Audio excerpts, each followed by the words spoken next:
Justru laku secara dohiriyah itu di nomor dua kan. Istilah orang bangun ruhaniyah toh. Artinya bangun yang dipentingkan terlebih dulu adalah ruhaniyah. Bagaimana cara membangun ruhaniyah? Terus perilakunya ruhaniyah dos pundi? Bon. Bikinlah rumah di pinggir sungai. Dan sungai itu mengalir dengan air yang jernih. Pintu depan rumahmu harus menghadap sungai. Setiap kali kau masuk rumah, kau melewati sungai terlebih dulu. Dan sungainya itu dalamnya bukan sak dengkul. Katakanlah dalamnya itu 5 meter. Berarti jenengan bisa masuk rumah harus ngelangi terlebih dahulu. Siapapun yang masuk ke rumah, setiap kali masuk ke rumah, mesti dia itu bebersih diri dari kotoran-kotoran itu. Tinggal masuknya ke rumah berapa kali. Ada yang 5 kali, berarti jenengan adusi 5 kali. Pertanyaannya, bersihkah dirimu dalam 1 hari 1 malam mandi 5 kali? Aku takut umumnya wong kene nek adus ping pinten? Bayo kali. Oke. Daripada gak belas lah ngoten nggih. Nek kemanten anyar sih memang berkali-kali. Masalahnya rumahnya di depan kali. Di situ. Apa yang dimaksud air ini dalam hadis itu gak dijelaskan. Iku mung laksono saja, laksana. Wis tak jelasna.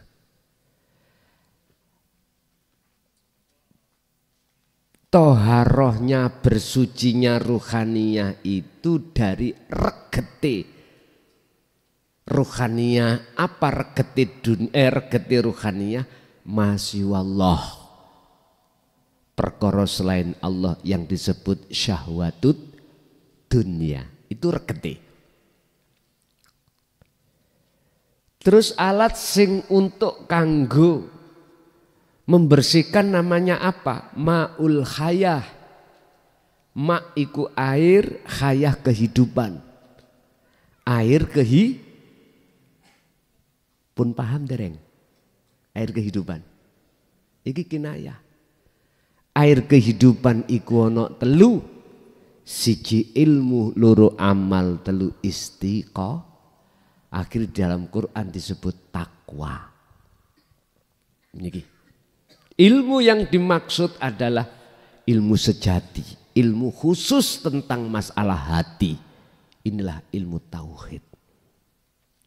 Gelem gak gelem sampai wajib untuk tolabul ilmi.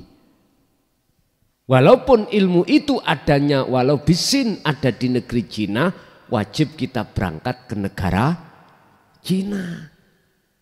Wajib bagi kaum muslimin lanang, muslimat wedok wajib oleh ilmu iki. Kalau ilmu itu sudah Anda dapatkan, akan muncul nurnya ilmu, disebut faham.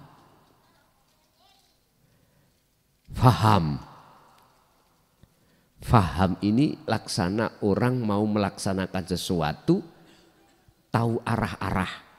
Contoh jenengan wau dari rumah. Paham kecamatan putih iki Turen. Ancer-ancere kono, paham. Sebelum berangkat kudu ngono. Sepeda motor sampean, lampune kudu menyala. Karena perjalanan malam.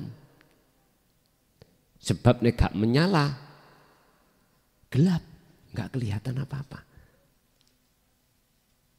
Wis. Orang yang melakukan kholwat, lakuni ruhaniyah tadi harus paham ilmunya dulu. Bagaimana cara untuk berzikir sing betul? Bagaimana cara bersyukur yang benar? Bagaimana cara sholat yang benar? Bagaimana cara kerja yang benar?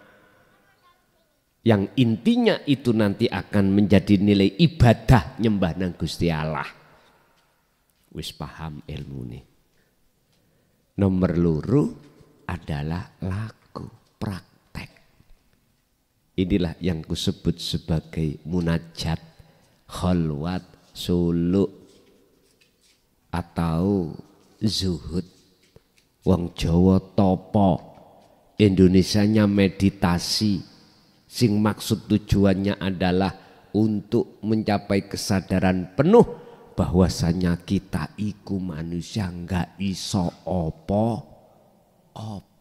randuwe opo, semuanya itu illa billah. Yaiku jenenge Sidratul Muntaha, Pak. Kesadaran penuh. Yang terakhir adalah istiqomah. Lakukan terus menerus.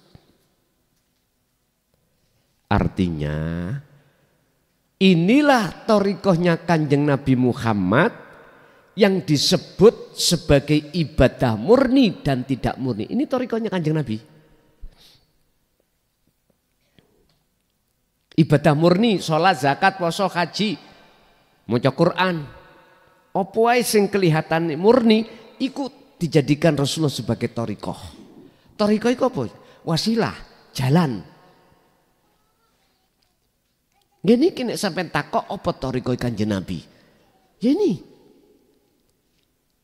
Aku bertanya, pada saat Kanjeng Nabi apakah muncul thariqah yang sekarang disebut di gerudak-geruduk iku A, B, C sampai Z? Lah, belum ada toh? Belum ada. Makanya kalau saya ditanya, Gus, sampean thariqah sapa? Apa thariqah apa? Aku semua thariqah tak nggoni. Khususnya thariqah yang pernah digunakan Rasulullah. Apa? Sholat. Nama sholat itu thariqah, Pak. Ilmune sholat itu syariat. Lah sekarang hakikate tujuane sholat. Iki nek gak sampean trapno ilmu amal istiqomah, gak ono hakikate. Hakikate itu tujuan. Tujuan wong salat itu apa? Madhep Allah, ketemu Allah. Lah ngono. Aku takok, wong Islam sak donya jawaben, wis ketemu Gusti Allah waktu salat ta? Dereng. Nek durung berarti waktu salat kuwi gak ono hakikat. Lah ketika khusyuk ketemu Allah iku makrifat, yaiku nyatane hakikat. Lho, gampang toh? Cara tak istilahnya ngeten. Syariat sampean kesini sepeda iku Pak, tumpakane syariate. Ono sing pakai mobil, ada yang jalan kaki. Udah. Terus thariqah dalan ndi? Saenake sampean liwat kanan, depan boleh. Kiri, kanan, belakang boleh. Lewat atas juga boleh langsung terjun. Ya toh? Bisa toh? Bisa. Udah. Arah thariqahmu mana? Silahkan. Itu hak kamu masing-masing. Kau ketemu Allah di ibadah maktub atau ghairu maktub, murni atau tidak murni, terserah. Lah, sekarang tujuan sampean kesini apa? Ngaji. Oke, nek tujuan ngaji sampean iku iku hakikat ternyata sudah ada dalam hatimu saat sebelum berangkat ngaji. Ketika sudah sampai di sini, makrifat ini sudah ketemu ngaji ini. Pertanyaan saya, detik-detik sampean ada di sini, aku tanya, mobil sepeda sampean letak makan mana? Parkir, oke. Cerdas, parkir. Gak mungkin toh kita gembol. Gak mungkin toh ya. Gak mungkin. Kita parkir. Artinya apa Pak? Ketika saat jenengan detik-detik di musyahadah. Mesti ati sampean dilalekno perkara sakliyane Allah. Bojo anak dunya brono wis enggak ada dalam hati. Detik-detik lo ya. Detik-detik. Itu jenenge majedubun. Itu jenenge jadab. Hati maksudnya. Nikmatnya itu waduh.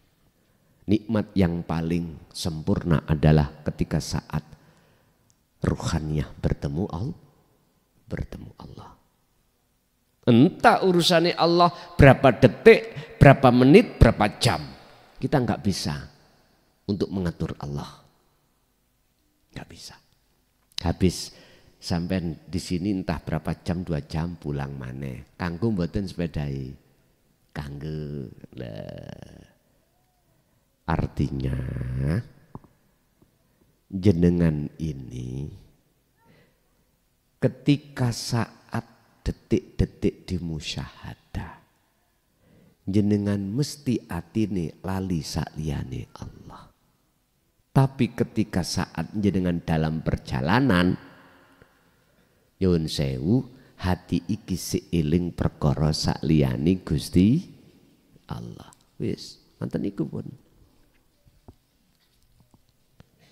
Jadi Pak, ma'ul khayah iku ada 3, yaitu ilmu, amal, istiqomah. Lakukanlah hal ini, jika Anda melakukan hal ini, maka ruhaniyah jenengan berarti masuk dalam golongan yang mensucikan diri dari kotoran-kotoran hati. Ya niki wau gaya omah ning ngarepe kali niku wau. Jadi wis gak mengenal harus sampai lakukan waktu sholat, zakat, poso, haji. Enggak. Semua nama-nama aktivitas ikut thariqah. Jadikanlah itu semuanya untuk pertemuanmu pada Allah. Itu Rasulullah seperti itu. Nah sekarang saya bertanya kepada thariqah yang muktabaroh sekarang. Kau arahkan manakah jamaahmu, muridmu ketika khususiyah, ketika suluk pada Allah apa pada selain Allah? Sing jawab iki mursid. Tak tunggu jawabannya. Tak tunggu. Saya punya nomor 0856328251 lewat situ. Kau arahkan kemanakah jamaatmu atau muridmu ketika kau didik thariqah, kok didik kaifiyah Anda untuk melakukan khalwat atau suluk itu ke Allah kah hatinya ataukah ke makhluk? Jikalau selama ini kau arahkan untuk menghadap tawajuh kepada makhluk, sekali lagi malam hari ini saya kasih nasihat. Berhentilah untuk itu. Arahkan kepada langsung Allahnya. Jangan pada makhluknya. Sebab di Al-Quran satu pun ayat yang menerangkan tentang tawajuh kepada selain Allah tidak aku ketemukan. Apakah memang enggak ada? Dan ataukah saya belum menemukan? Wallahu alam. Yang jelas yang ku ketemukan hanyalah kepada Allah. Tentang robitoh, tentang tawajuh itu kepada Allah. Al-An'am 79. Dan ini sering jenengan baca ketika setelah takbiratul ihram sebelum membaca Fatihah kita sering mengatakan doa iftitah kabira walhamdulillahi katsiran dan seterusnya. Di situ inni wajjahtu wajhiya. Udah. Nggih mohon maaf tentang masalah penghadapan diri pada makhluk Entah saya yang belum menemukan kalau di Quran itu ada, wallahu a'lam. 30 juz tak goleki satu persatu, gak ketemu Pak. Bek nyelempit nang nggone turen aku ya gak ngerti. Bek nyelempit nisor-nisor kloso ya gak ngerti ya saya ya. Yang jelas saya belum pernah menemukan, justru yang ku ketemukan itu tawajuhnya itu harus pada Allah. Wujudnya Allah sing ku maksud hidup di dalam siapapun. Di dirinya, di luar dirinya. Sebab huwal awwal wal akhiru wadzahiru wal batinu. Nggih. Lanjut.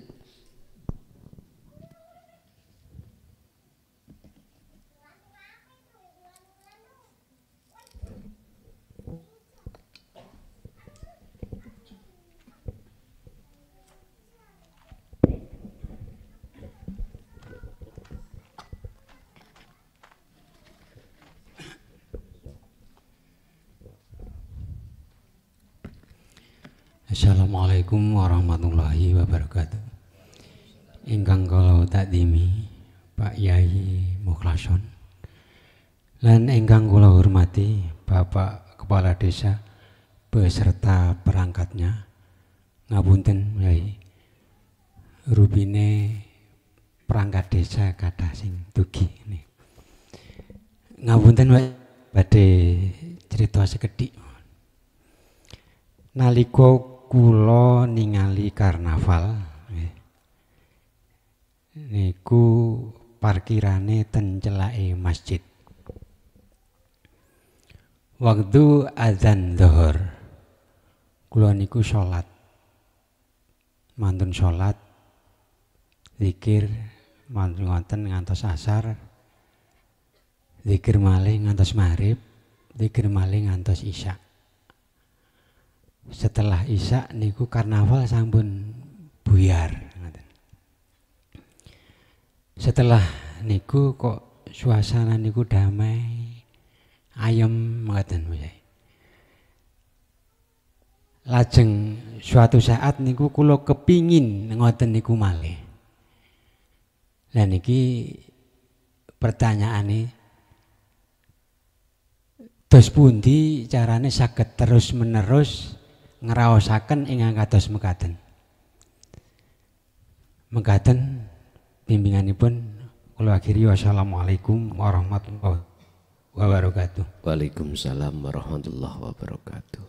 Jawabannya ada di surah Al-Ahzab 4142. Surat Al-Insan 2526. Di situ Allah menyebutkan, ya ayyuhalladzina amanu, 4142 Al-Ahzab. Udhkuru, wahai orang yang beriman, udhkuru ilingo sira kabeh Allah ing Gusti Allah. Maksudnya eling iki sadaro atimu yen kuwi salat iku sing nglakokno salat iku Gusti Allah. Yen karnaval itu, bahkan walaupun dalam karnaval itu kan macam-macam bentuknya, ono sing jaranan, ya ta, wonten sing model-model. Iku semua model-model Gusti Allah. Nek jenengan sadar oleh dzikir sing dzikirna Allah, maka inilah yang disebut udzkurullaha. Sampai ditaukiti dengan maf'ul mutlak. Setelah ayat ini ada maf'ul mutlak, zikron, kelawan dzikir kathiron tur kang akeh. Berarti bahasa akeh banyak itu nggak ada batas. Disusul ayat berikutnya yang kedua, fasabbihuhu bukrata wa asila. Sucikanlah hatimu jikalau kemasukan makhluk lagi dengan cara berzikir tadi. Sadar. Baik siang maupun malam. Ini kan menjawab pertanyaan bagaimana cara untuk merasakan nikmat jenjeme damene hati selalu. Lah ngoten toh? Jawabannya di situ. Harus ada zikron dengan sejatine dzikir. Apa sejatine dzikir? Iki sing gak dibahas di dalam thariqah. Cuman ada keterangan yang namanya wukuf kolbi. Ayo di thariqah ada keterangan pelajaran wukuf kolbi. Wukuf iku mandek kolbi. Ati kudu mandek menyang urusan dunya. Ati bukan jasad loh. Pun salah paham. Nanti kok salah paham mulai bojone ditinggal, anak ditinggal, penggawean ditinggal, ya buyar pun. Mlebu kamar dhewe, nang guwa, muh gembul wong. Bukan itu, ruhaniyah. Yang kumaksud itu adalah ruhaniyah. Wukuf kolbi iki ruhaniyah gak oleh ngomong ambek sakliyane Allah. Niki wukuf kolbi. Tolong terangno nanggone jamaahmu. Para mursid di thariqah. Mpun dikongkon wirid tok. Sedangkan wirite ora ngerti apa tujuane maksud. Wis pokoke wiritan ngono. Kula niki ngritik tapi membangun. Boten menyalahkan karena saya punya dasar. Dalam surah Al-Insan 2526 apa? Wadhkur isma rabbika bukrata wa asila. Muhammad sebutlah dengan nama Allah. Berarti Allah disebut ning ati. Allah, Allah, Allah, Allah, Allah. Lah nyebut toh? Wirid itu namanya atau lesan Allah, Allah. Baik dikala waktu pagi dan sore, baik dikala waktu siang dan malam. Wa minal laili fasjud lahu fasabbihu lailan tawilan. Malam yang panjang juga begitu. Berzikirlah. Wadhkur iki sebutan tapi maknane ilingo antimu nang Gusti. Tentunya harus dzikir sejatine dzikir. Apa sejatine dzikir? Wong Jawa penak rasa. Lho niku lho. Fungsekno rasa di dalam hatimu untuk mencapai kesadaran penuh di dalam Sidratul Muntaha. Apa? Kesadaran penuh kalau kita itu gak wujud. Kalau kita itu tidak bisa apa-apa. Kalau kita ini tidak punya apa-apa. Semua itu illa billah. Bukti ini kita mati. Ditinggal semuanya. Ayu kaya apa bojo sampean Pak Bu, Pak ya garwa sampean. Ditinggal mboten. Gak mungkin melok nututi nyeblong nang ngene kuburan, gak mungkin ditinggal. Dunya mang pabrik sak Malang wae dhewe ditinggal. Ditinggal anak-anak yang ada di pondok, yang ada di sekolah sudah mencapai studinya itu, Masya Allah, ditinggal semuanya tanpa kecuali. Jenengan nang kuburan gawa napa? Hanya lawon.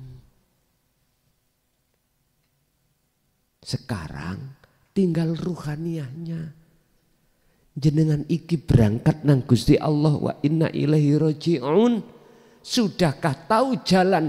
Innallaha huwa rabbi wa rabbukum fa'budu hadza siratal mustaqim. Sudahkah jalan mustaqim itu sudah kau ketahui?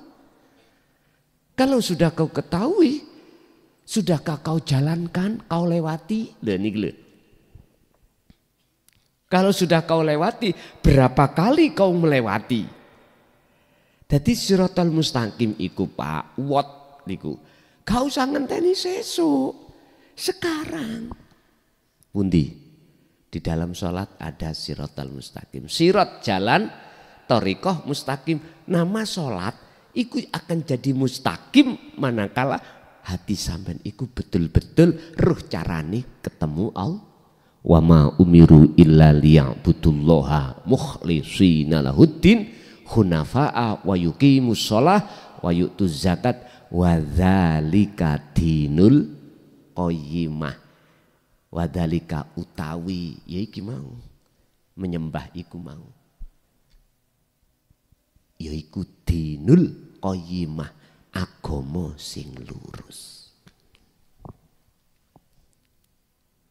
Ternyata nek tak simpulno, agama sing lurus iku adalah agama sing didik ati sampean untuk mengesahkan Allah dan bertemu Allah.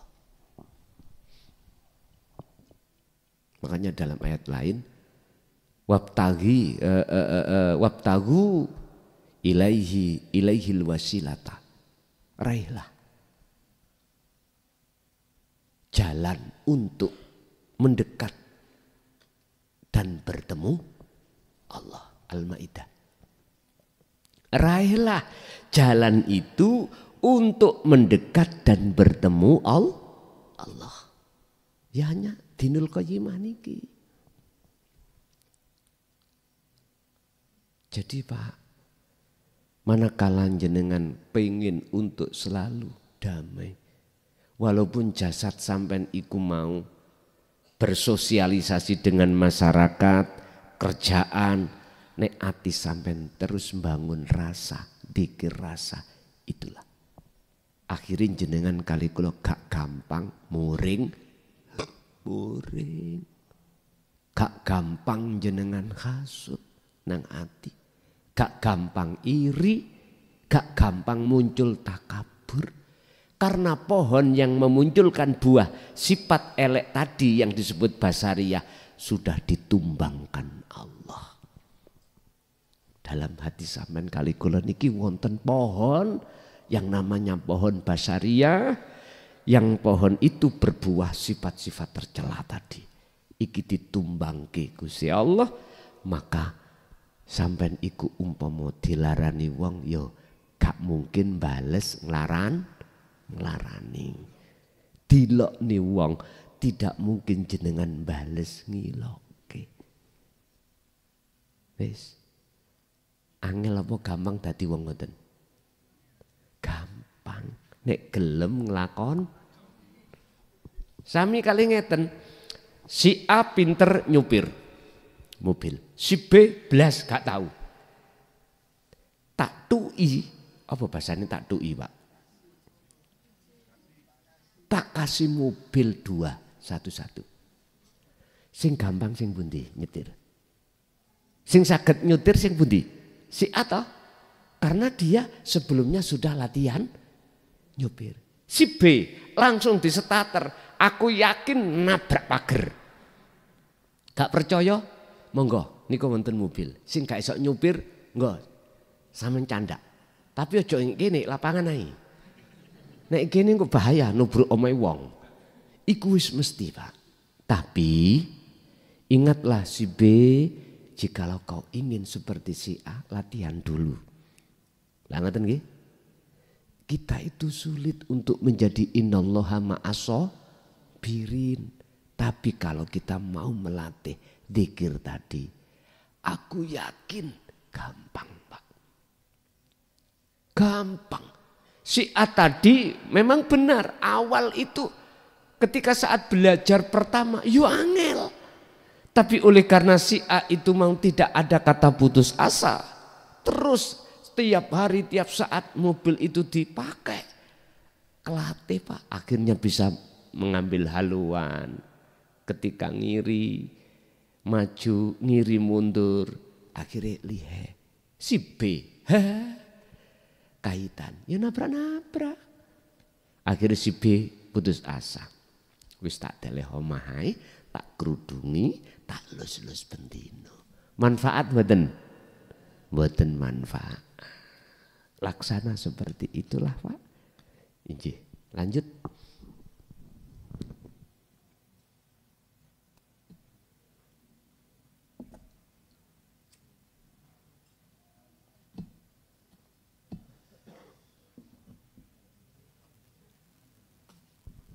Ibu wonten, monggo Bu. Assalamualaikum warahmatullahi wabarakatuh. Waalaikumsalam warahmatullahi wabarakatuh. Dari tangan Gus, yang dimaksud dengan membebaskan budak itu secara hakikat gimana? Terus yang kedua, surat Al-Maidah ayat 12. yang dimaksud dengan aku jadikan 12 pemimpin itu gimana? Matur nuwun. Sampun. Nggih. Membebaskan budak. Budak ya, bukan budak. Nek budak iku jajan. Nggih. Budak. Dikatakan budak itu sesuatu yang dikuasai. Kalau bahasa syariat, budak itu Nyun Sewu, dulu itu ada istilah perang, Pak. Sing kalah iku dadi ghanimah, barang rampasan. Budak itu bisa laki-laki, budak itu bisa perempuan. Biasanya ghanimah, harta rampasan itu halal menurut syariat, tapi yang ditanyakan adalah secara hakikat. Ngeten. Sekarang hati kita apakah jadi budaknya nafsu ataukah jadi budaknya Allah? Itu yang menjawab itu kita masing-masing. Tanda kalau kita jadi budaknya hawa nafsu, segala perbuatan apapun, hati kita akan mengakui beriman yang melakukan itu makhluk. Baik langsung dirinya atau tidak langsung makhluk lain. Contoh, kula ngaji. Tanda kalau aku dadi budak nafsu. Dalam hatiku iku muncul rasa aku nih makhluk klason iki sing bisa memberikan petunjuk atau ngaji. Iki langsung. Terus yang tidak langsung, saya melihat jenengan. Entah makan, entah minum, entah apapun. Hatiku nyono, ono rasa, ono iman, jenengan makhluk iki yang bisa melakukan itu. Ini saya menjadi budaknya hawa nafsu. Kalau saya menjadi budaknya Allah, tandanya begini. Kebalikan. Apapun yang terjadi langsung diri saya atau tidak langsung makhluk lain, hatiku muncul rasa akunya Allah semuanya yang berperan. Ini kan gak diucap toh Pak, tapi di hati dirasa. Nah, ketika saya sudah bebas dari rasa keakuan makhluk, berarti saya sudah bebas dari perbudakan. Niki. Untuk bisa bebas kita dari belenggune nafsu sehingga menjadi negara yang merdeka dari penjajah, ada yang namanya wajahidu fi sabilillah, harus merangi hawa, yaitu tadi Pak, ilmu, amal, istiqomah. Bon. Yang kedua, Al-Maidah ayat 12 terkait 12. Itu ada kaitannya dengan kaum. Kaum itu dikasih Allah itu mata air. Itu insya Allah kalau nggak salah menceritakan tentang kisahnya Nabi Musa. Enggak ya? Leres? Leres, mohon di cross check Pak. Jadi setiap kaum itu jumlahnya 12, ada pemimpinnya dan tidak boleh mengambil mata air terhadap yang lain. Sesuai dengan kaumnya sendiri. Ini maksudnya apa Pak? Gini, kita itu ya urip ning dunya iki sesuai dengan alur takdiri Allah. Alur takdiri Allah. Ketika saat kita ditakdirkan, mohon maaf, duduk, gak boleh berdiri. Ketika kita ditakdirkan berdiri, tidak boleh duduk. Dan ini nggak bisa kita. Berdiri sendiri nggak bisa. Duduk sendiri juga tidak. Sehingga menentang bagaimanapun tidak bisa. Jadi sesuai dengan sumber mata air masing-masing. Jenengan entah sugih entah miskin. Entah jadi rakyat biasa atau punya jabatan. Mohon maaf. Mesti kita itu ketatrapan takdir dua. Dikasih Allah takdir dua. Satu pasti enak, senang. Dua kopdi susah. Senang susah itu mesti itu ngenei terhadap siapapun. Entah itu orang kaya atau miskin. Entah itu orang mewah alias punya jabatan atau tidak. Semuanya mesti dikasih itu, Pak. Sakit gak enak. Sehat enak. Jenengan ning dunya kali kula, ketika yang datang itu adalah sakit, mohon maaf, gak bisa menolak kita. Tetap sakit. Ketika kita takdir sehat, bukan sakit-sakit pada saat itu, tetap sehat. Sama dengan hari ini kita ditakdirkan Allah bertemu. Gak bisa gak bertemu, mesti ketemu. Cuman pertanyaan yang penting adalah bagaimana caranya setiap kaum pemimpin itu sesuai dengan poksinya masing. Artinya poksinya masing-masing netepi hukum Allah. Netepi hukum Allah. Pundi hukum Allah. Hukum ketetapannya Allah itu mana? Yakfur bitaghut wa yu'min billah. Mana hukum Allah gini ki? Ani butullaha waztanibut niki hukum Allah.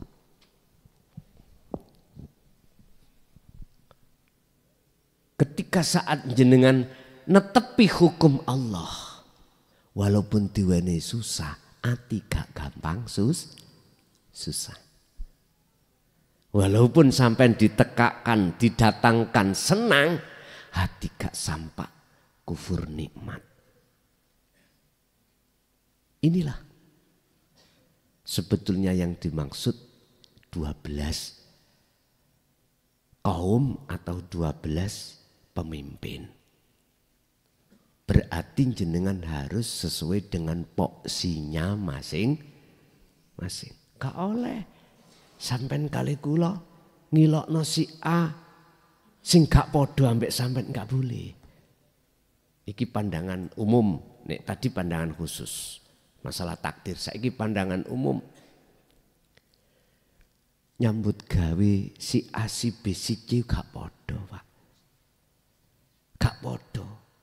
Ada yang jadi kepala desa, jadi perangkat, jadi pedagang, jadi petani, jadi pemulung, jadi makelar. Udah semuanya ini sama di mata Allah. Yang terpenting bagaimana jenengan kali kula netepi hukumi Gusti pun. Niku tok sebab innallaha la yanduru ila suwarikum wa amwalikum. Gusti Allah gak melihat status 12 tadi. Tapi walakinallaha yanduru fi qulubikum. Gusti Allah hanya melihat status hatimu itu apakah netepi hukumi Allah, apakah keluar dari hukumi Allah menjadi hukumi nafsu. Hukumi nafsu iku mek situ. Inna nafsa la amaratum bisu, ngejaati lali nang Gusti Allah. Ngejaati hati melalaikan Allah, itulah nafsu.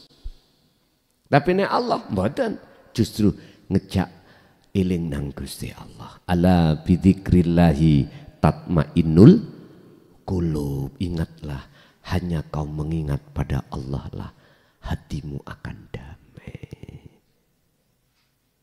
Oke, lanjut.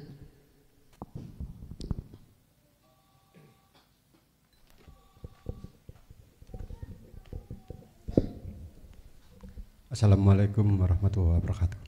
Ngapunten Gus, kula badhe tanglet rasane usul kali fana ngoten mawon. Assalamualaikum warahmatullahi wabarakatuh. Waalaikumsalam warahmatullahi wabarakatuh. Rasane wusul dengan fana. Lebih dahulu manakah antara wusul dengan fana? Bon, sebelum kami jawab, sekarang sampean tak tanya. Sebelum lampu ini menyala, yang ada kan kegelapan toh Pak ya. Al-kaunu minal mukawwanat. Al-kaunu utawi makhluk. Kulluhu ya sekabe makhluk iku zulmatun peteng. Zulmatun ai adamun. Asline gak ono. Gelap iku gak ono itu kapan? Ya ketika saat lampu menyala. Kalau lampu ini tidak menyala, gelap ya tetap ada. Artinya apa? Nur makrifat dalam hati jenengan. Kalau belum dinyalakan Allah, maka tetap hati sampean kali kula isine adalah makhluk. Lah makhluk itu gelap. Saya ulang. Tatkala jagati ati sampai nur makrifat belum dinyalakan Allah, maka hati akan gelap. Hati yang gelap ikut tetanda wujude sakliyane Allah, makhluk itu kita akan beriman ada.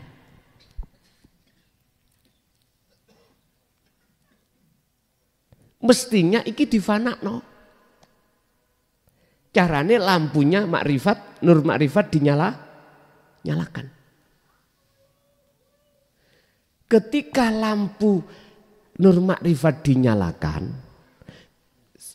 ketika lampu dohir iki dinyalakan, maka gelapnya kan hilang. Ngerti? Fana. Saat itu juga Anda akan bisa melihat sesuatu. Kalau di depan saya tadinya gelap, gelas nggak kelihatan. Ketika lampu itu menyala, langsung kelihatan. Rumiyin mana, dahulu mana, fana dengan wusul.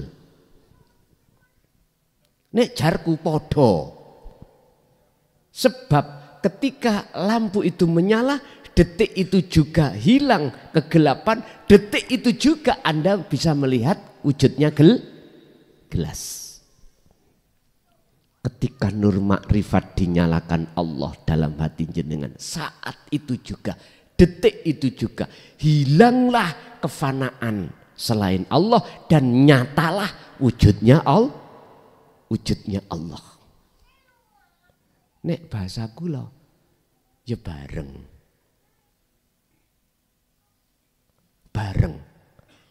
Bareng itu bersamaan. Sehingga antara fana dengan wusul beda bahasa tapi satu kelas kalau menurut saya.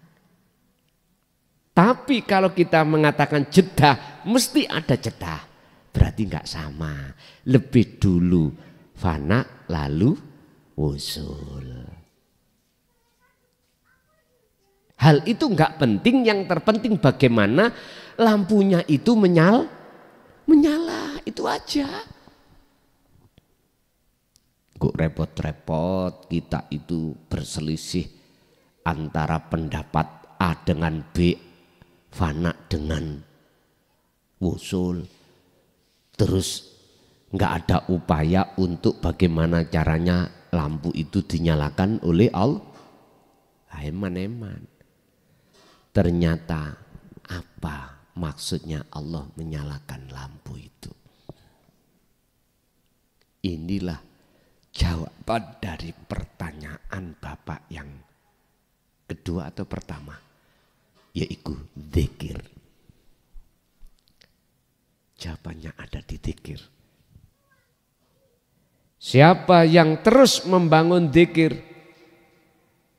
dzikron kathiron, maka itulah nanti hamba yang Allah kehendaki lampunya dinyalakan oleh Allah.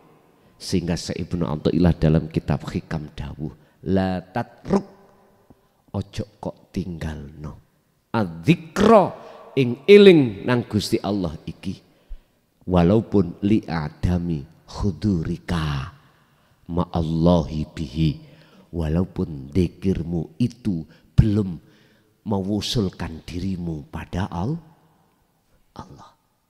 Durung wusul tetep gak oleh ninggalno, apa maneh wusul. Belum wusul tidak boleh kita meninggalkan dzikir, mengasah dzikir rasa, apalagi jenengan sudah wusul. Enggak boleh malahan. Istilah bahasa ini. Jenengan iki Pak, belum duwe motor. Belum punya mobil. Tapi sampean kepingin beli mobil. Wis berbagai cara nyambut gawe, terus upayane apa. Tapi setelah jenengan ini sudah mendapatkan apa yang jenengan inginkan mobil itu, mesti sampean akan didorong hati untuk bagaimana caranya mobil ini tambah bagus. Sehingga ketika sampean pakai jeblok, diumbah mboten? Diumbah, itu alias dirawat. Mobil itu Pak, kalau perawatannya dapat, tumpaane enak. Tumpaane mesti enak. Kalau jenengan tidak mau merawat, sudah waktunya ganti oli, dijarne. Waduh, ulinya ya gitu. Digolekno lenga keltik, podo-podo caire dicarikan keltik, bukan tempatnya. Ya udah, aku yakin jenengan kalau sudah mendapatkan mobil itu sampai berupaya menjaga. Ingat, menjaga itu lebih berat daripada mencari. Mempertahankan kemerdekaan itu lebih berat daripada mencari kemerdekaan. Artinya itu akan berjalan sesuai dengan petunjuk manakala jenengan ini terus menjaga bagaimana Indonesia itu gak dijajah lagi. Gampangane ruhaniyah, kita sudah bebas dari cengkraman hawa nafsu. Bagaimana kita tidak terjungkal hawa nafsu lagi, otomatis kita harus membangun zikir. Bagaimana cahaya ma'rifat yang sudah Allah nyalakan ini bertambah mencorong, jalan satu-satunya adalah pupuk terus zikir. Kata Rasul, dawuh lewat takwa, fa aina ma kunta, dimanapun kau berada bertakwalah. Bahkan dalam ayat ittaqullaha haqqa tuqatihi wala tamutunna illa wa antum muslimun, sampai mati. Waqala aidan kanjeng Nabi, ittaqullah haitsuma kunta, dimanapun kau berada tetaplah takwa, pegang terus.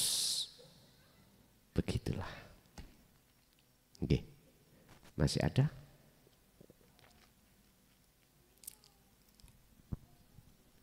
Ibu tadi ono. Nggih, Bapak menawi tasih wonten. Assalamualaikum. Tadi Bapak dua apa satu? Dua ya pertanyaannya. Bapak tadi yang barusan ini tadi lah.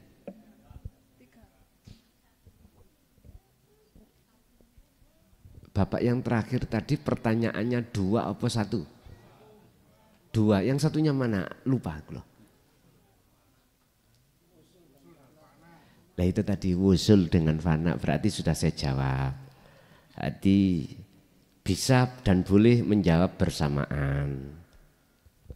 Bisa dikatakan tidak bersamaan, jeda entah. Yang jelas prosesnya jikalau lampu nur makrifat menyala, maka saat itu kegelapan hilang, makhluk wujudnya hilang, nyatalah wujudnya Allah. Kalau dilihat dari ini, maka lebih dulu fana daripada wusul. Nggih, lanjut. Assalamualaikum warahmatullahi wabarakatuh. Kula badhe tanglet Gus. Cisalik ndawamaken sirul asrar aku Allah. Salebete niku manah ketika menjalankan apapun tetap aku Allah. Niku leres napa mboten, terus mantun ngoten. Salebete niku kok tasik pasang surut ngoten dos pundi maksudipun. Assalamualaikum warahmatullahi wabarakatuh. Waalaikumsalam warahmatullahi wabarakatuh. Munculnya aku Allah itu benar dan boleh setelah fananya aku makhluk. Saya ulang. Munculnya aku Allah itu dengan sendirinya. Setelah fananya aku makhluk. Betul napa-napa. Terus pundi? Langge akunya Allah. Munculnya akunya Allah dalam hati, ya dah. Itu setelah fananya akunya makhluk. Jikalau muncul akunya Allah dalam hati jenengan, akunya makhluk itu sudah enggak ada, benar Bu. Satu. Nomor dua, suatu saat kejungkel lagi, ngeten nggih. Jatuh lagi muncul akunya hamba. Ngeten. Inilah Pak Bu. Proses kita ketika saat Allah menarik salah satu hambanya itu di alam musyahadah ada 3. Pertama musyahadatul fana, mesti seperti itu. Bahkan sedikit akunya Allah dalam 24 jam. Ditarik lagi lah seiring berjalannya mewadifahkan dzikir tersebut, Allah menarik ke musyahadatul kamil. Ada yang mengatakan fanaul fana. Ini nilai akunya Allah itu lebih besar. Dalam 24 jam. Umpama ditimbang-timbang. Seiring berjalannya waktu lagi, maka Allah menarik yang ketiga musyahadatul baqa. Artinya sudah tidak berlaku lagi akunya makhluk dalam diri jenengan. Walaupun itu sak detik, sak menit, sak detik enggak ada. Inilah Pak yang ku maksud makom maksum itu ada di sini. Pertanyaannya, apakah kita yang hidup di zaman akhir ini bisa mencapai makom maksum? Jawabannya sederhana. Apakah Allah tidak kuasa mentakdirkan hambanya untuk di situ? Jawabannya saya yakin pasti bisa. Sebab Allah itu sifatnya innallaha ala kulli syai'in qadir. Sebab ada yang bilang di luar sana maksum itu cukup hanya Kanjeng Nabi Muhammad. Kan aku bertanya, mampukah Allah di zaman akhir ini jikalau menghendaki hambanya kemaksum? Gusti Allah kuasa enggak? Aku yakin kuasa. Jikalau Allah berkehendak. Kalau di zaman akhir ini hati jenengan beriman, Allah tidak kuasa untuk menghendaki hambanya. Aku bertanya, Allah dulu dengan sekarang beda apa sama? Ya jadi jawab muter-muter, iya tak pikir-pikir ya iya. Allah biyen sampai Allah saiki mosok ganti rek. Kayak gitu tuh. Oh iya. Ingat Pak, di mata Allah, Allah tidak membedakan kita dari suku apa, dari bangsa apa, dari laki atau perempuan, dari jelek perbuatan dohir atau bagus. Allah tidak melihat itu. Tapi Allah melihat bagaimana kondisi ruhania lakune hati ini. Lakune roh itu bagaimana di mata Allah. Ingat dalam surat Al-Baqarah Allah dawuh terkait masalah hati. Fi qulubihim maradum fazadahumullahu maradu. Kalau dalam hati ada penyakit, itu penyakit yang bagaimana?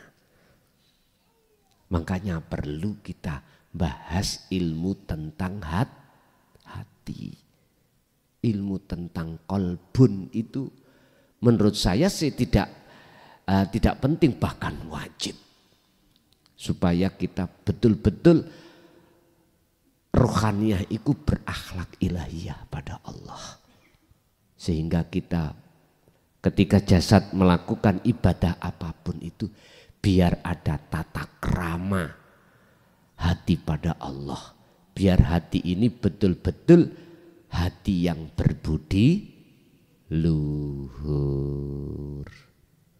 Jadi Bu, ikuti aja proses dari Allah. Yang penting zikir itu tetap kita dawamkan, mekaten. Nggih, masih ada?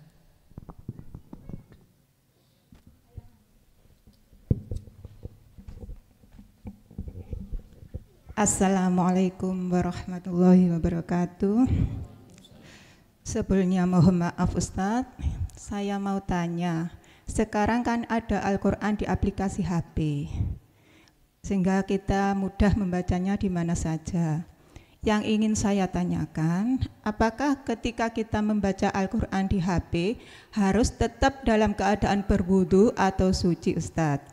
Yang kedua, apakah orang yang membaca Al-Quran yang tahu tafsirnya atau yang tidak tahu sama pahalanya Ustadz?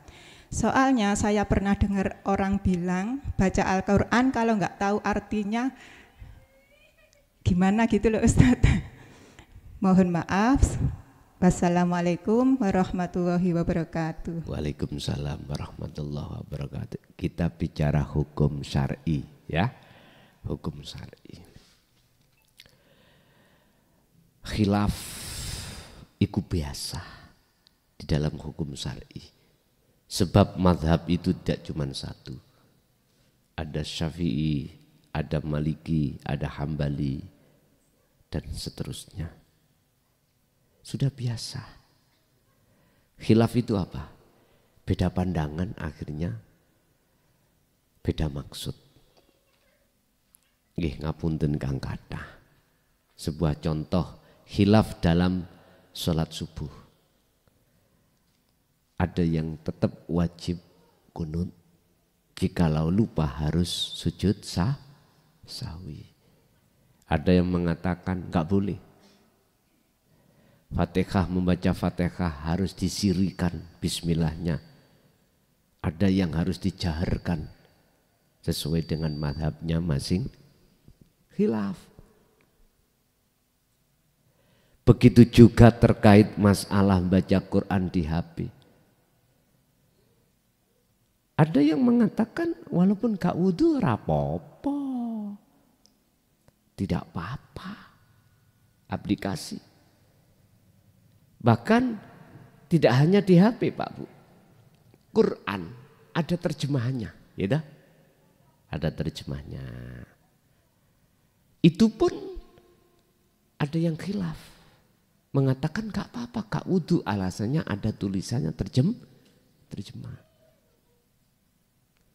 Yang tidak bisa dibantahkan asli Quran tanpa ada terjemahannya, mau gak mau harus wudu. Munculnya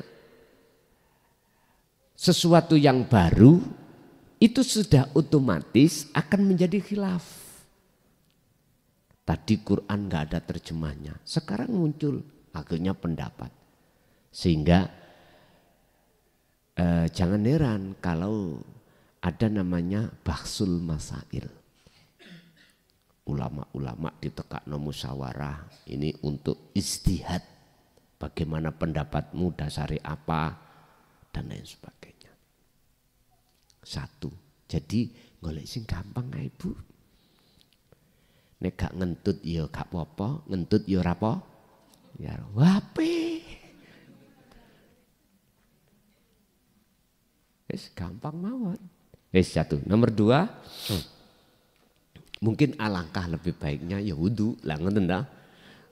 Oh, tapi adem-adem ku nek wudu kecengklung HP ini nang ngene anu piye. Pun. Yang kedua terkait masalah apa tadi? Pahala. Orang membaca Quran memang antara yang paham dengan isinya dan tidak paham hanya sekedar membaca. Miturut syariat ya beda-beda bobote. Bobote beda. Apabila ketika membaca Quran hatinya meresapi maksud daripada Quran itu. Akhirnya Quran itu dia buktikan di dalam kehidupan masing-masing. Setiap hari. Quran ketika kita sholat bahas sholat bagaimana. Hafidhu ala sholawah was sholatil wusta wa kumulillahi qanitin ay khosyiin. Ngerti? Akhirnya dipraktekno. Hukum syariat ya bobote beda. Tapi ingat, tak tarik hukum hakikat. Imam Ghazali, kau tak masukkan rahmatku itu bukan karena sholatmu, zakat, puasa, hajimu. Enggak. Tapi karena kau ketika saat menulis kitab Ihya ada lalat yang menghinggap minum di asbakmu, kau biarkan. Nuh, ceketek lakukan dia. Sepuwele, lah ngoten nggih. Yun sewu. Inilah yang kumaksud di dalam makalah Ibnu Athaillah kitab Hikam itu ada satu dawuh, beliau mengatakan al-a'malu suwarun qaimatun. Semua amaliyah apapun baik maca Quran ra ngerti tafsirane atau yang sudah mengerti tafsirane. Ya dah. Iki kan perilaku dohir. Semua amaliyah apapun itu seperti patung. Patung itu menang jegidek nih Pak. Ora enek manfaat. Biar bermanfaat. Maka patung itu harus dikasih roh. Biar amaliyah ini betul-betul ternilai di mata Allah. Berbobot harus dikasih roh. Apa roh amal? Ngeten. Wa arwahuha lan utawi piro-piro roe amal yaiku wujudu siril ikhlas, wujude rahasiane ikhlas fiha ing dalem amal. Mana rahasiane ikhlas Pak? Ikilah yang kumaksud lepasi rasa keakuan yang melakukan diri ini. Jenengan wis gak ngaku-ngaku sing salat, jenengan sebagai makhluk. Jenengan wis gak ngaku-ngaku rasa sing muncul iki makhluke yang melakukan, tetapi rasa sing muncul dalam dada jenengan iki adalah akunya Allah urip ning awak sampeyan. Inilah yang berbobot. Walaupun jenengan baca Al-Quran gak ngerti tafsirane, tapi sampean realisasikan ikhlas, wow ini lebih baik daripada jenengan maca Quran ngerti tafsirane tapi ngaku awake. Sebab siapapun kita Pak, kalau muncul aku nih hamba ngaku-ngaku mesti takabur. Mesti takabur di mata Allah. Gak di mata manusia. Kok bisa dikatakan takabur? Loh iku lho wae Allah, kok kita rampas? Nikilah zalim sebetulnya. Subhanaka inni kuntu minal zalimin. Kita itu orang zalim, Pak. Lho sing agawe Allah lho. Kalau kita yang ngaku-ngaku, mesti tendensinya hati kita arep-arep pahala. Saking Allah, itu pasti Pak. Mana dikatakan lillahi ta'ala, enggak ada belas, enggak ada sama sekali. Sebab lillahi ta'ala itu lillahi karena Allah ta'ala moho luhur sapa Allah.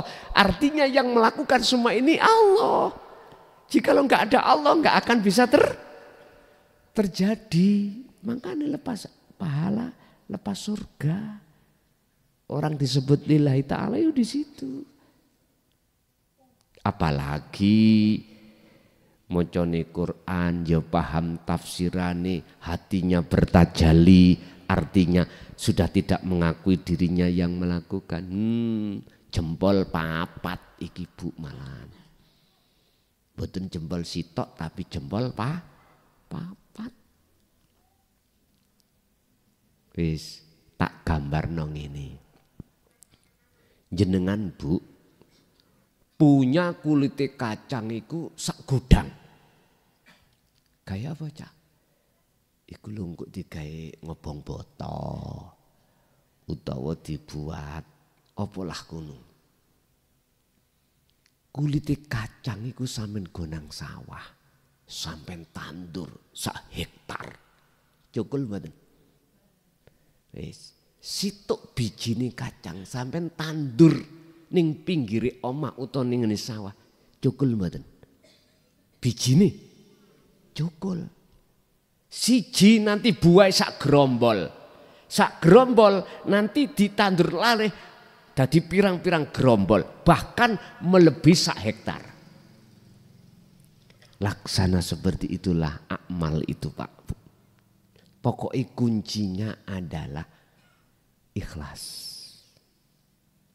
Isi. Semua itu kuncinya isi. Apapun kulit tanpa isi, tanpa tidak akan bermanfaat. Jasad iki Pak nek gak ono isine ya iku rupa roh. Ya ora iso mlaku-mlaku. Ada kurungan, gak ono manuke. Iso ngoceh mboten kurungan? Mboten saged. Mpun jorok lho ya. Maksud kula kurung manuk gentilang, apa cicak rawa sing dawa buntuti. Punya kurungan sangkar, enggak isi, di dalamnya enggak ada burungnya. Bagaimana kita akan bisa mendengarkan ocehannya, kicaunya burung cicak rawa? Ya enggak bisa. Gak manfaat. Biar bermanfaat, didengarkan enak, tetangga juga ikut enak. Dikasihlah isi, namanya cicak rawa. Wis nek gak iso tuku cicak rawa, HP sampean aplikasi ini download oceane burung cicak. Wis sampe deleh nak nggone kurungan, engko lak muni. Wis niku saking nemen-nemeni lah ngoten lah Pak, saking kepingin krungu manuk suarane cicak rawa. Mekaten lah istilahnya itu. Nggih. Masih ada?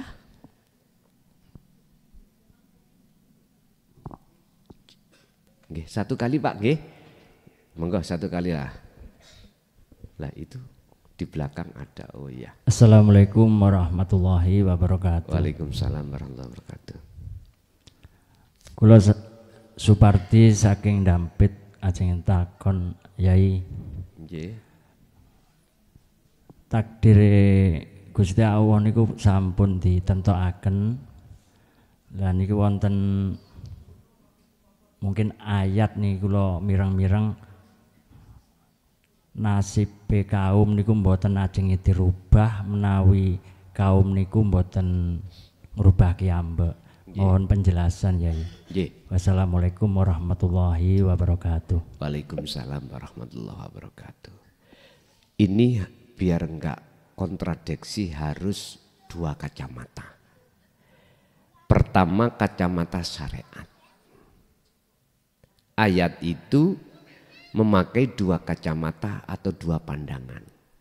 Pertama pandangan kacamata syariat atau pandangan manusia. Dengan pandangan manusia itu akhirnya ada muncul ikhtiar atau usaha. Dengan begitu Allah berubah. Lah ngeten nggih. Nek sampean kali kula meneng ya gak mungkin akan diubah oleh Allah. Wis kacamata syariat bisa diterima. Kacamata hakikat bagaimana? Di dalam diri seorang itu ada urip mboten? Siapa? Allah ta? Allah.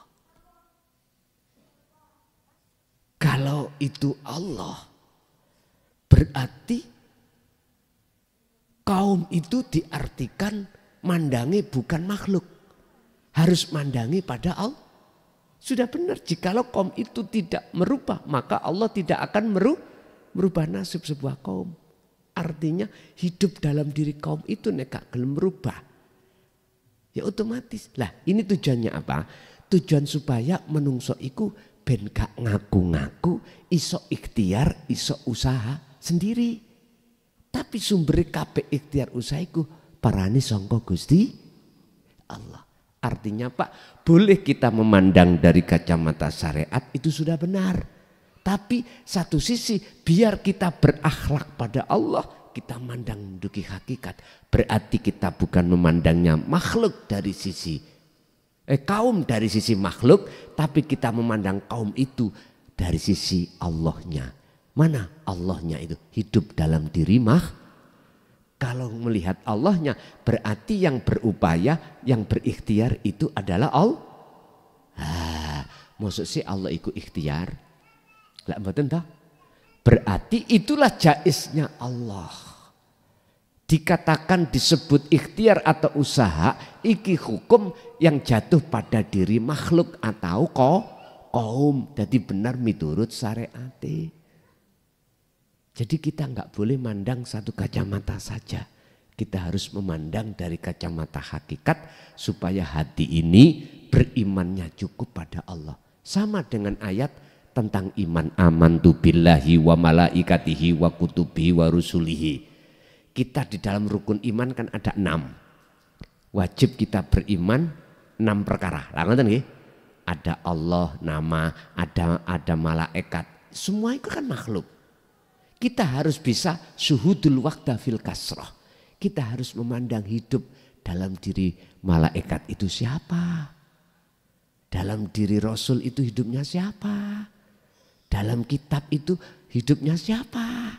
Nah, itulah maksudnya itu kita harus memandang dari sisi ahadnya, Allahnya, supaya kita tidak teringgapi syirik khafi.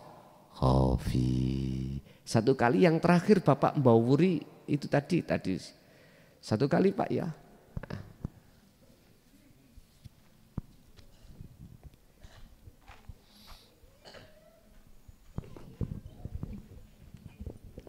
Assalamualaikum warahmatullahi wabarakatuh.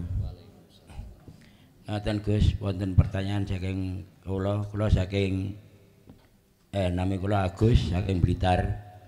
Doko ngatakan antara ruh kalian urip niku ingkang dimaksud dos pundi menurut hakikat kalih syariatipun. Ngaten saking kula namung ngoten. Assalamualaikum warahmatullahi wabarakatuh.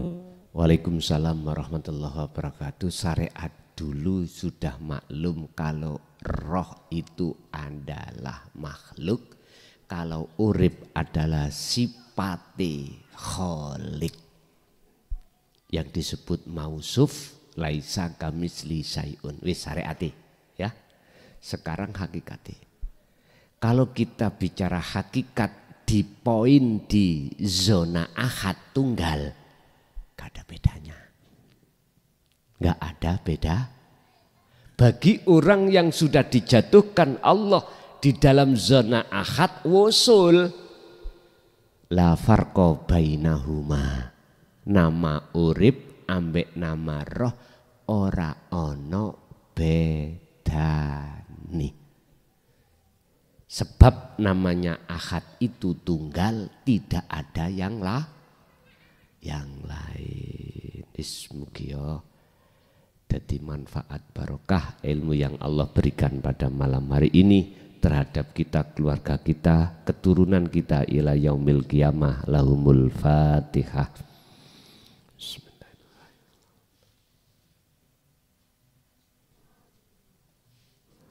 Akhirul kalam. Assalamualaikum warahmatullahi wabarakatuh.